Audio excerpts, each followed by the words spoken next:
So my name is RJ Moen, and I've got my 1968 C10 sitting behind us here. Project that I've been working on now since about 2010 in one way, shape, or form.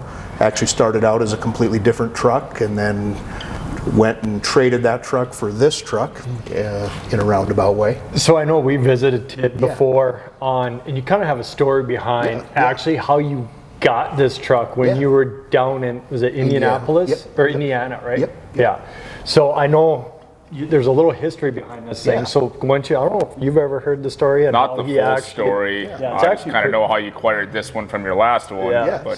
So the original truck that I picked up down there was a truck that one of the doctors that I practiced with in the emergency room just outside of Indianapolis, he had from when he was a kid growing up in Colorado.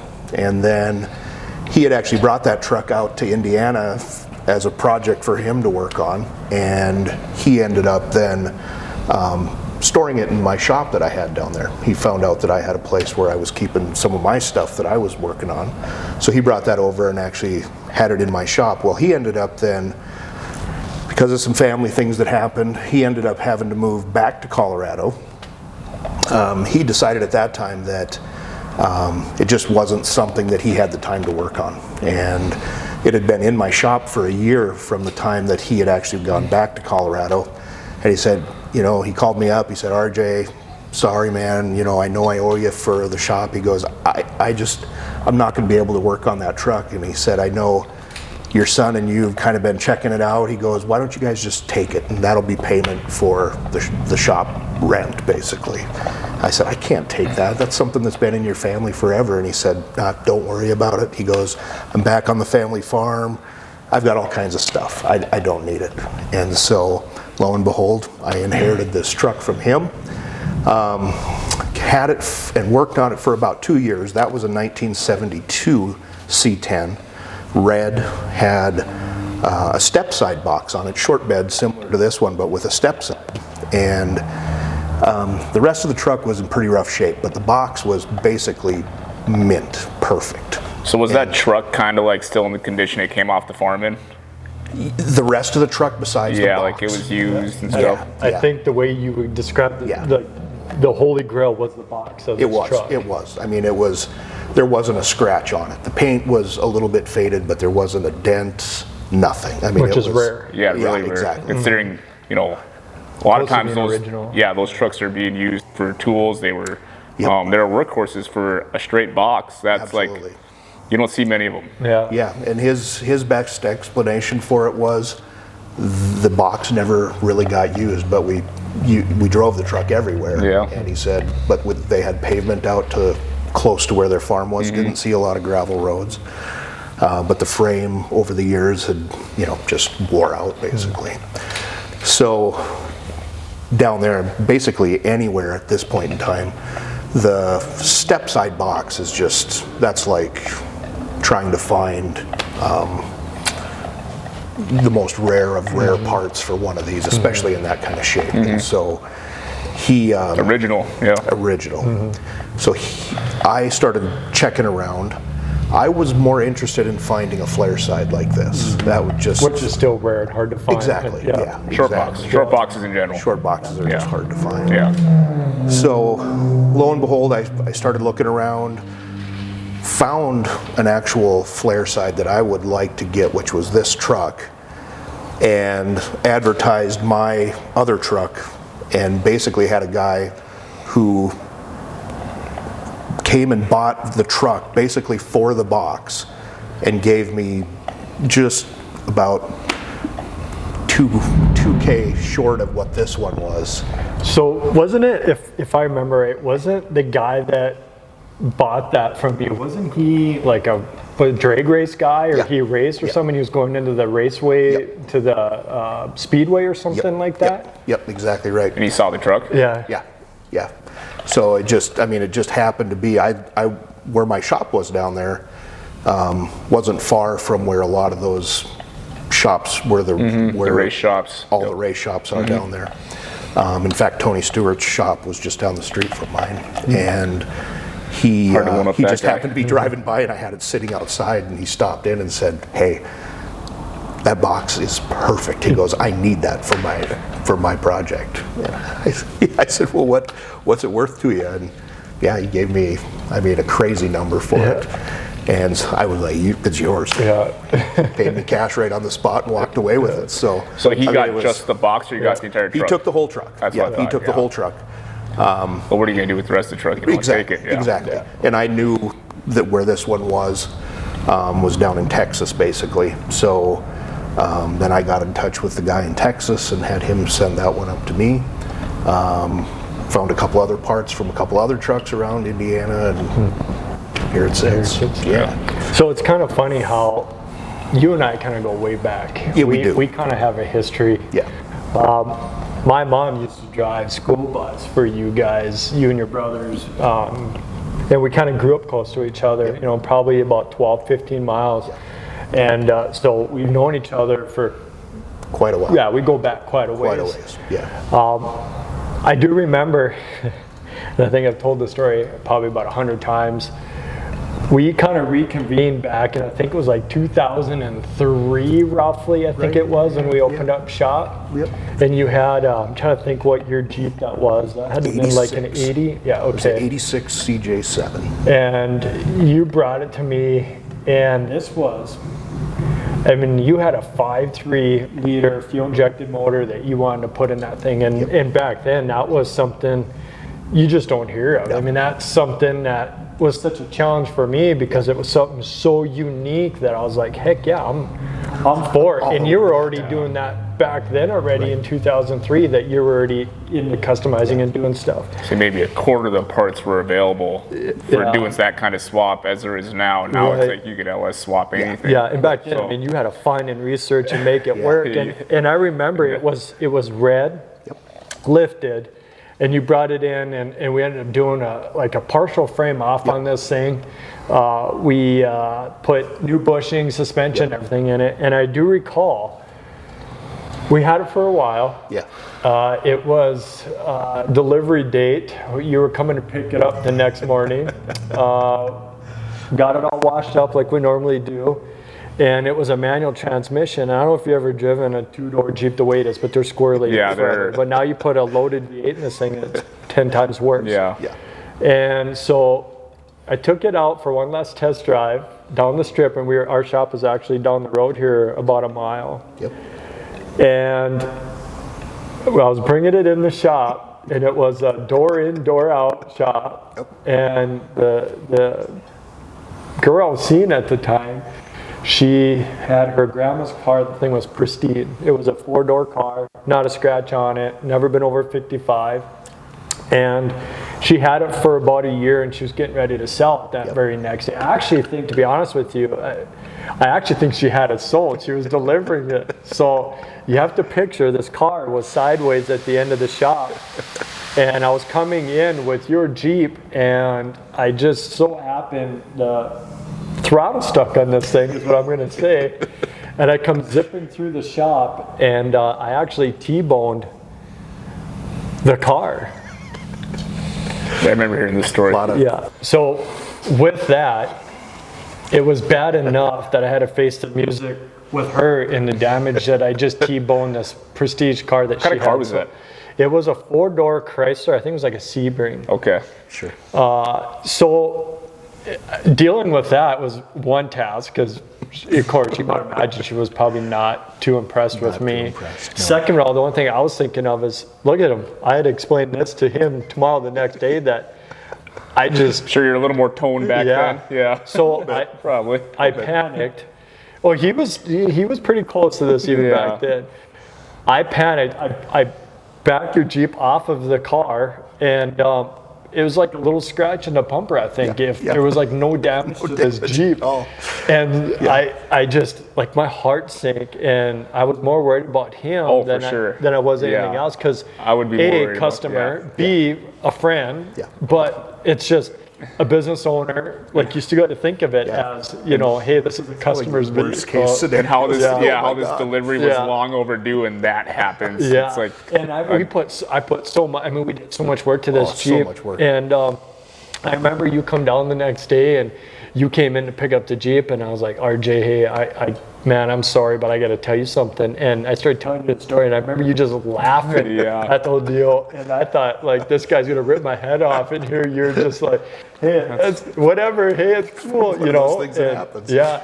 And I'll never forget, that thing is just burned in my head. I'll never forget that story to the day I die. And it's just like, anybody that hasn't heard it, it's the first thing I want to say is, I got a story for you. Got a story for you. Yeah. I remember I came down there on a Saturday, and I vividly remember this. You were sitting, because you were getting ready to basically take the body off. But when the motor had initially been put in, the way that harness was set up, there wasn't a natural disconnect at the firewall, and you were sitting in there with that watertight plug, going every pin. So there was probably 30 wires, and I had a weather pack. Every wire. Well, there's only 4-wire plug. So you know how many 4-wire plugs I had to fill in, and there was no slack. And I remember laying up on the engine compartment over the back of the motor, putting these weather pack so connectors every in. pass-through was tight. Every single one of them. It was crazy how just the memories of that Jeep, and you ended up keeping that for quite a while. I had it for quite a while, yeah. Then when we moved up to Watford was when I ended up selling that to a guy up there. But yeah, talk about horsepower and squirrely though. That thing was crazy. Yeah, you had to respect that thing to drive it, and that was a two-hander. And I remember the power and torque that thing had was unreal. It was crazy. Well, that chassis was never meant for anything over 250 horse, you know. That motor came out of I believe it was a 80. Vet. Yep, it was a 84 Vet or something like that. Like CK Motors had. Super early fuel injection. Yeah. Cool. That was quite a Jeep. Absolutely. You've done a fair number of projects for me. Actually, between I'm really first glad white you guys. pickup I had that you did the lifted. Did put a bale bed on the back of an old I remember that. F-250 farm truck. Remember that. We also lifted your Ram, new Ram. My new Ram, lifted that. I think it looks good. Yeah, that really turned out. I can always pick you out when you're driving. Yeah, it stands out. It stands out. Yeah, there's a lot of lifted new Rams with that one. Just clean. Yeah, it's good. It turned out beautifully. Yeah, absolutely. And then all the work you guys have been doing on this one, it's just amazing. I mean, it's incredible. And we've done so with this now. You've done some motor upgrades. So there's a fuel injected big block in this thing, correct? Correct. And which runs very well. It does. Yeah, with a little help from you guys getting it tuned right, but it definitely runs like just hit the key, starts immediately, everything's perfect. Nice. I think one thing that we've always talked about, just me giving you rides back and forth from wherever you need to go, is the unique sound this truck has. Yeah. It sounds like something. It has that throatiness of a nice American big block, but it kind of sounds almost like high end. It does. There's almost a European little bit of exactly. I don't want to say growl to it. Yeah, it's unique. It is. I agree. I love it. And it definitely turns heads everywhere we go. Every time just like now when I started it up over at the shop and pulled it out, everybody that was over there comes looking down, trying to figure out what that sound is. Mm-hmm. Yeah, it definitely turns heads. Were we ever to find out? Because I remember I had to do some looking one day. I think we did find out what cam's in that thing. I think that's kind of what allows that tone. It's if I remember right, is it a Crane? It's a thumper cam. I know that. I can't remember who exactly makes it. But yeah, with the motor's 30 over, so it's a 468. Yep. It's got a really heavy, big lope in the cam, and that really changes that sound. Yeah. And then, I think it was good before, but the exhaust that you guys fitted to that, manufactured to get it around all the bends just right. I don't know, there's something about it that just makes that tone just perfect. Well, I know that was one of the biggest things too when you brought it in here, you know, having that X pipe in there. Didn't have that before, and with these kind of motors, I mean, that's a huge thing that you gotta really flow want them. to put in there. Yeah, Yep. it does make a big difference. Yeah. And I know we've done stages on this truck, but when you brought it to us, it was lowered with wheels. Correct. And so we did motor work on it, wiring stuff. We also upgraded the interior to some, actually twice. Actually, we converted it little kind of like semi-stock, I guess I should say. And then from there we went all out and did a full custom TMI interior. In it, even a stereo system in it. It's got a nice rockin' Alpine kicker Really combo. rocking. Sounds really good. So I know like a lot of customers that we deal with, you know, we do a lot of stuff in steps. We do, you know, whatever the customer wants and that can't afford to do everything all at once. Or in some case like you like how this thing is, and I know you have future plans for it, but it sure doesn't suck like this either. So it's like a win-win, because you know that you're going to change it, and you know that you have future plans, but you want to enjoy it in baby steps to get it there, because this thing is still cool and it still looks awesome. It is. You know, it still turns heads. I think It's a good 30-footer. I mean, from a few steps back, it looks nice. I mean, I think it's cool, the process of that you're taking of how the truck's evolving. You get to do one thing, you enjoy it. It kind of just keeps that excitement level. It's like, oh, I'm looking forward to the next thing. So sometimes we do these, you know, we give a $130,000 car back to the customer. Well, that wears thin in 6 months, you know, because it's complete. There's nothing else left. Nothing left. So it's like when you even just cleaning up the wiring, it's like, okay, you know, you got a good sound car, you could drive anywhere. Okay, that's covered.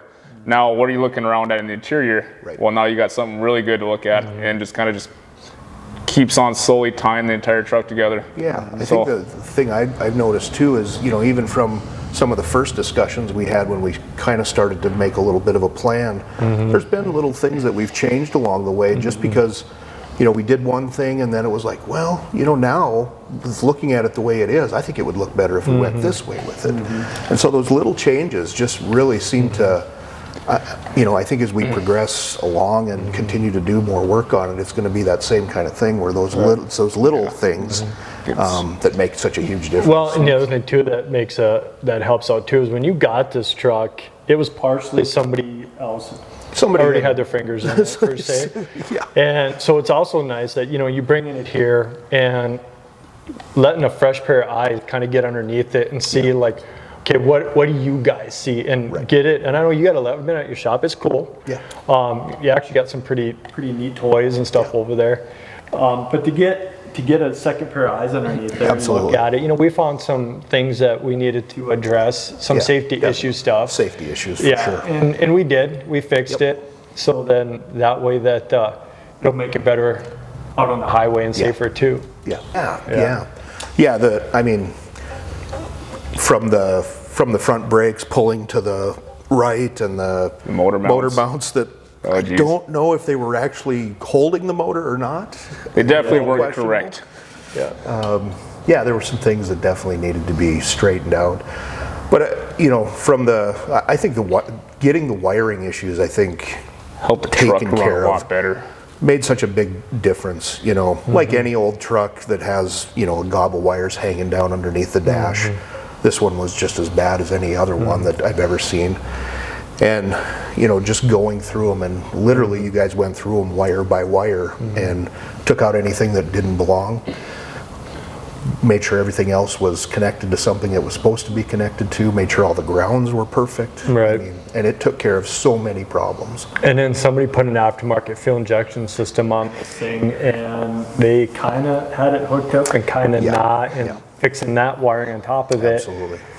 You know, just cleaning it all up, making sure everything was wired correctly. Correct. And then tuning it so it actually ran. Because I remember before when you first brought it, you would start it in your shop, and I remember, like, I think we had to jump start it, and my eyes were just watering. It was so rich sitting over there, and I just thought, this thing is not right at all. It wasn't even close. It was enough to run, but that was about it. Putting a VITEC system on a truck is, you got to know what you're doing. It's not something you just slap on. It's not a Holly kit by any means. Yeah, and self-learning, I don't know about that.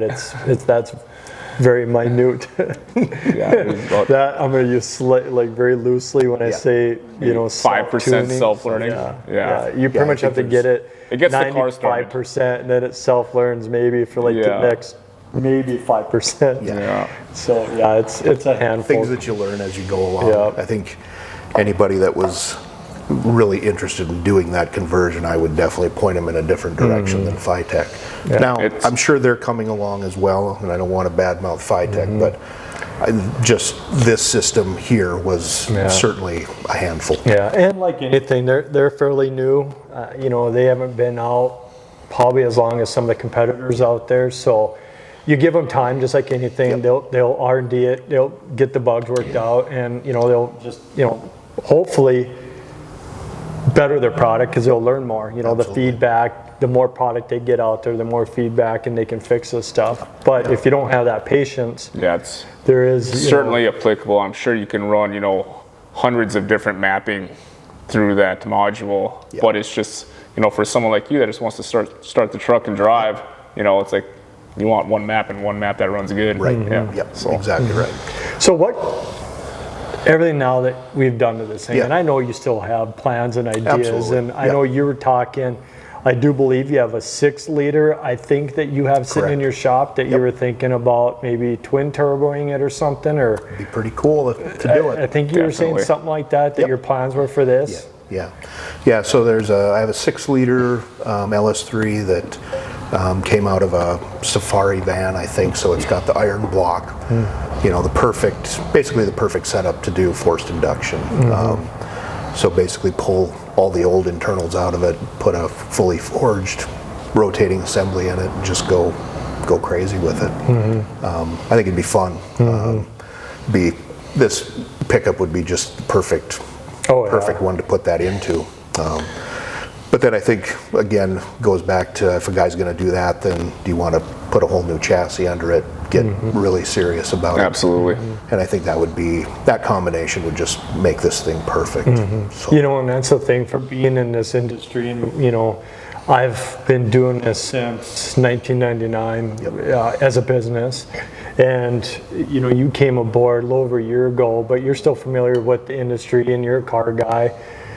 It's crazy, we try to educate our customers. If you're going to stick big motors and brakes and stuff in any older vehicle, chassis is like, it's almost like that's your backbone. Buying a good pair of shoes, but putting crappy socks on. It's like you want a good foundation, and there's a start of it. And it's amazing how having a good chassis underneath there, you can tell a big difference on how that truck reacts and handles. Well, you just got to remember that originally, these trucks were designed for work uses, not taking corners at 85, 90, not running through switchbacks, and they weren't designed for 600-700 horse, not even close. Exactly, not even close. I mean, most of them came from the factory, probably 150 horse, and even if they came with a big block in them, they were probably still only a couple hundred horse. I mean, at that time, it just wasn't the thing. And you've got frames that are, they're basically just a channel frame. They're not a fully boxed frame. They've got very minimal amounts of support in them. They're just rectangles. They're not. That's right. The geometry isn't there. You don't have any cross supports, really. They're just not made to handle that type of horsepower. So that would definitely be. So having a better chassis in this thing will definitely improve and handle all the horsepower that I know you're thinking about putting into this truck. I think, getting somewhere between 800 to 1,000 horse to the rear wheels would be a pretty good starting point. It'd be kind of fun. That's a pretty streetable number. Yeah, absolutely. Why not? If guys can do it. I mean, if you're gonna go, might as well go big. And it's the nice thing about it is there's so much room under the hood in these. You've got all the landscape that you platforms there. You can put anything you want underneath there. something like that, keeping it low so you don't have to do anything with the hood, come up through the hood, anything like that, twin turbos. Yeah, that'd be a perfect setup. So I know you have 2 kids, correct? You have a daughter and a son? Yep. Which one gets this? Have they said anything, or what? No. Like, is it somebody like, I want a graduation present right here, or is this all going to be Dad's? My son's convinced he's going to get my 3/4 ton Dodge truck. He already said that's the one he wants. Actually, my daughter Abby, who's just finished up her first year at NDSU, she's the only one that's driven this other than me. Even my wife hasn't driven this. Only Abby's driven this. So she thinks it's pretty cool. Her favorite thing initially was that door didn't work on that side, so the only way you could get in it was diving through the window. So she liked to Dukes of Hazzard it and jump through the window. She like thought the that was dually. pretty cool. Yeah. So yeah, I mean, she thinks this thing's pretty neat. I think she'd be one who would get a kick out of it. So far, nobody is like Nobody's saying claimed this it is yet. Dad. When you get rid of this, like, this is my truck. No, so not yet. Not yet. But Not yet. okay. Well, that's good to know. Let's see. So one thing that I've been wanting to ask, so we've kind of gotten the truck to a point where it's turnkey. I mean, how much have you enjoyed this truck? I mean, how many miles have you been putting on it? And Not enough. That's the thing right now. Okay. I'm really hoping this summer that I get a chance to just get it out and really put some miles on it, drive it, daily it, yeah. Yeah, just really put it through its paces day after day and just see how reliable it is. Really try to break it without getting too crazy. Make sure everything is, pretty much turnkey, so a guy can feel it's a reliable truck and drive it every day. I think that'd be great. I think it's a pretty interesting dynamic driving a truck like this every day, where you get in, you're on your way to work, and you're not looking at a big screen, or it's just you got the radio going, your phone's in your pocket. Generally when you hop in your new truck, okay, you set your phone there, you're looking at your phone, you got your big screen, you got your nice dash. Well, it's like you hop in this thing and drive to work. It's like you just want to put your arm out the window, or put it over on the side and just cruise. It's like that's your drive to work. And it's I got a little bit newer C10, and I get to drive it to work every once in a while, and man, I love it. I instantly start the day out in a great mood. It's no better way to get to work. Absolutely. It kind of reminds me of that Billy Madison movie where he rolls up in his TA and he's got, like a AC/DC shirt on and his leather jacket. It's like you almost feel like that when you want to get in. Like, exactly. It's just old school and you love it. Yep. And the looks that you get, doesn't matter what day it is or who it is, they're all going to look. This thing by. I've even had a couple different times pull up to a stoplight or pulling up to a stoplight, and there'll be either a mandan or Bismarck police officer sitting at the stoplight, and more than once I've had them look over at me and give me a thumbs up or wave at me, and they all think it's pretty cool. Which is nice. And I know you've been pretty good about letting us. We've taken it to a couple of car shows already, and we had it in our booth for a car show, an indoor car show, and we had the stereo going, and a lot of lookers, and it's crazy. And people come up and they walk and they see, like you said, it's original, so they're thinking, why would they have this truck here? It's got a cool look to it. And then as they walk up to it and they see the engine compartment and they see the clean and the interior, and then right away their eyes get big, and then they're curious. Absolutely. It's a great looking truck. I've had a couple people who saw the truck at the car show and now have run into me and said, hey, I saw your truck at the car show. That thing is awesome. So it definitely got some looks, no doubt about it. That truck was surrounded by a lot of beautiful cars there, and everybody just seemed to gravitate towards that. It's got a look about it, and once they see kind of how the truck was built almost reversely, where you took care of the engine bay, the interior, and there was some really nice paint jobs at that car show, but yet people were just like, it's just different in an absolute great way. I think that was the biggest thing that drew people, because they're coming to a car show and they're always used to seeing brand new paint, brand new, restores.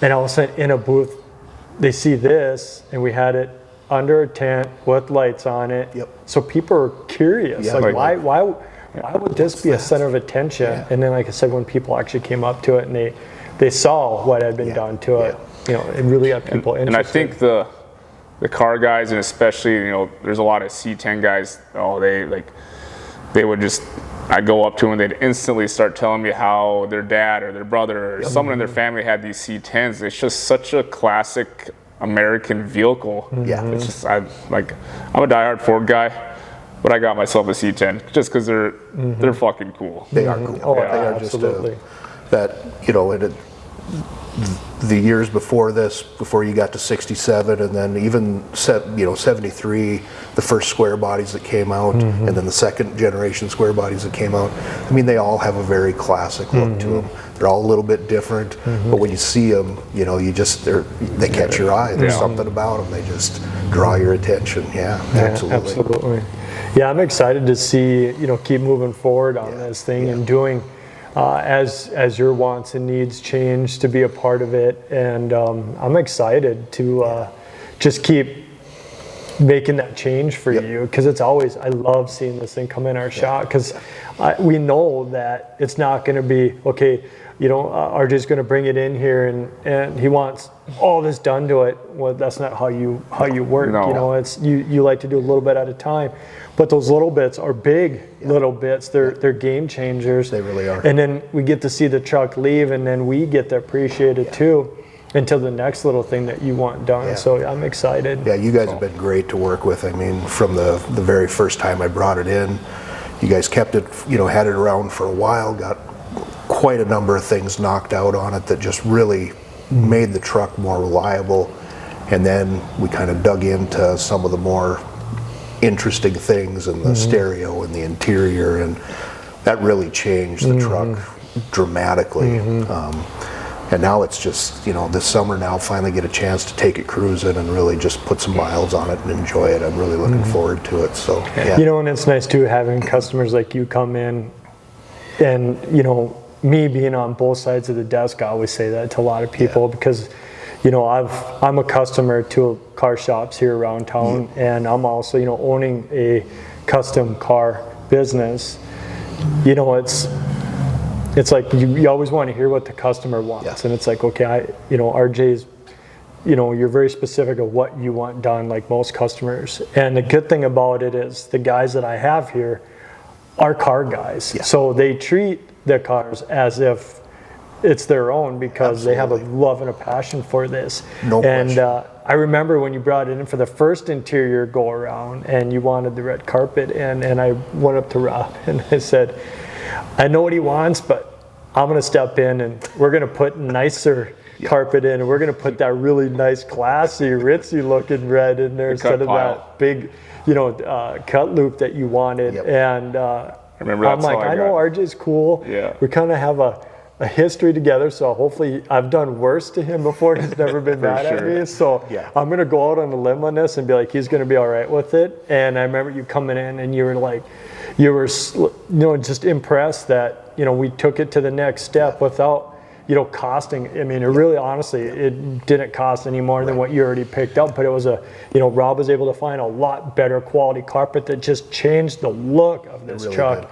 And you were just like, man, that's awesome, because what other place probably would have just done what I said and not thought outside the box to do that. And so we get involved in it just as much as a customer does. And that's what my guys love and enjoy, is the fact that when we do these builds, we get to put some of our, you know, our, I wouldn't say wants or needs, but our know-hows in it, and like how we want to do things and build things. And that really also helps out, and it completes what the customer is looking for. Well, you know, perfect example was like the headliner in the truck. You know, you buy something from a company that looks like what you want in the catalog. It shows up. It's not exactly what it's advertised as. A lot of plastic pieces that just really don't belong in the truck. Don't want to see it. Just really kind of underwhelming. And you guys just took it to the next level. Did some custom work on it that just, I mean, you go in there now, you look, and if you don't know that that's what it is up around the headliner, you would think it came that way. Right. You know, it just looks perfect. And that just changed that from, it probably would have looked a little just sketchy. I know it would have bugged the shit out of you. It would have. Yeah. It really would have. There's no doubt, because it would have been crooked. Right. It would not have been right. And and it's crazy. I'm a car guy.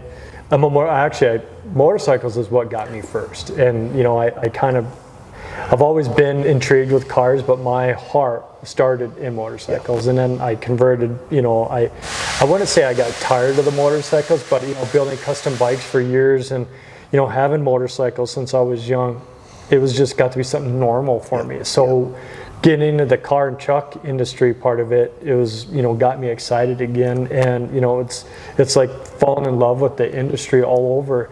And I do any chance that I can go into a car show, I do. I'm all about it. I've been to Barrett Jackson auctions. I've been to Good Guys car shows. I've been to Hot August Nights in Reno, and you're talking thousands and thousands and thousands of cars that you see that I've walked for 5 days straight, and I didn't see every car, and it's crazy. And it's amazing how you look, it's the attention to detail. Absolutely. And I've also visited other shops that when you look at stuff, we're all about, when we paint a car, it's the gaps and the fitment.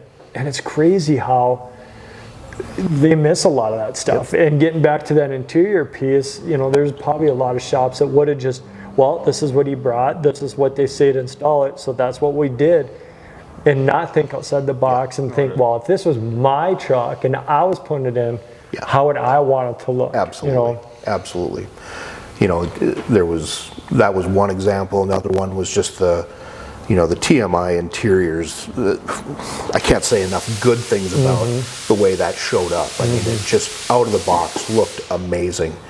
But once you start to assemble it, you start to see some of the little things that you can just take it to that next level, and making some filler plates and some things to really fill in those gaps, and just, it changed it so much. The interior looks good, but it looks even better because of the little additional things that were done just to finish it, And you guys, again, I think had it been a different shop, in all likelihood, probably would have came back to me without any of those things done, and it would have been underwhelming. It really would have. It's kind of a two-way street too, because it's nice having a customer like you that has full trust in us, that we know whatever decision we make, we're gonna have your backing of it.